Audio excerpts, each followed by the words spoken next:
دوستو، حضرت بلال رضی اللہ تعالیٰ عنہ کی تکلیفیں اور صبر۔ دوستو، مکہ میں ظلم و جبر کا دور۔ اس وقت مکہ کے طاقتور سردار اسلام کے سخت مخالف تھے۔ جو بھی اسلام قبول کرتا اسے بے رحمی سے ستایا جاتا۔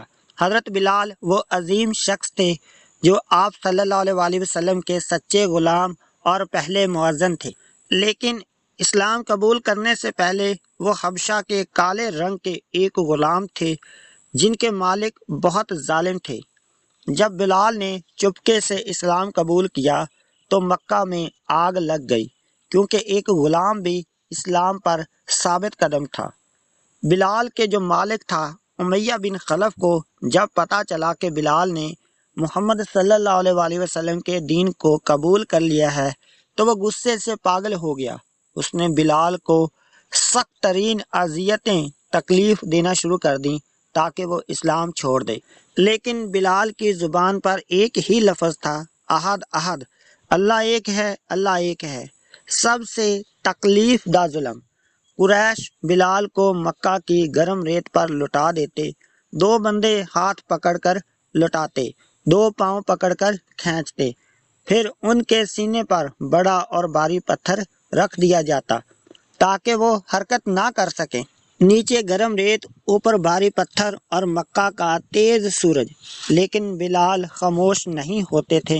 وہ بار بار کہتے، احد احد، میرا رب ایک ہے۔ امیہ کہتا، اے بلال ہمارے بتوں کو مان لے، مگر بلال کے ہونٹ صرف اللہ کی عظمت بیان کرتے۔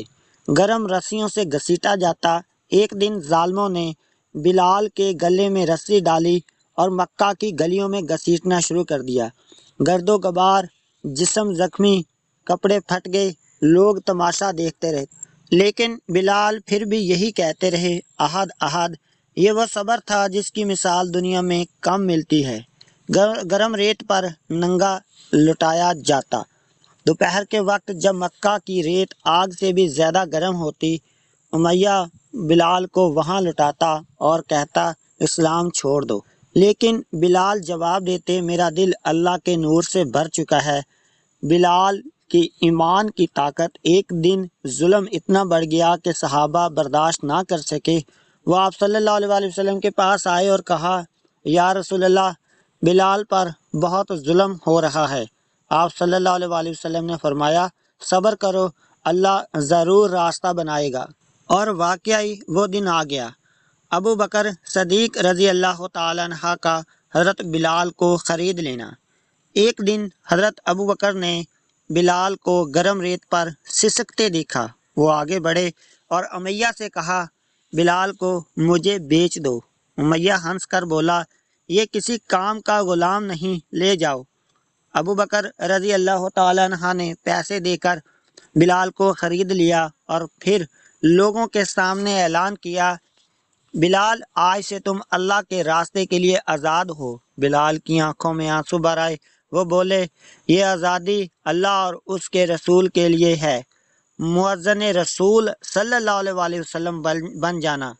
جب مدینہ مسلمان ہجرت کر گئے اور اذان شروع کرنے کا وقت آیا تو مؤذن بننے کے لیے آپ صلی اللہ علیہ وسلم نے جس کا نام لیا وہ بلال رضی اللہ تعالیٰ عنہ تھے۔ بلال رضی اللہ تعالیٰ عنہ کی اذان ایسی ہوتی جسے دل کو چیرتی ہوئی اللہ تک پہنچ رہی ہو۔ یہ ان کے صبر کا انعام تھا۔ حضرت بلال رضی اللہ تعالیٰ عنہ کا واقعہ ہمیں یہ سبق سکھاتا ہے، سچا ایمان ہر مشکل سے بڑا ہوتا ہے۔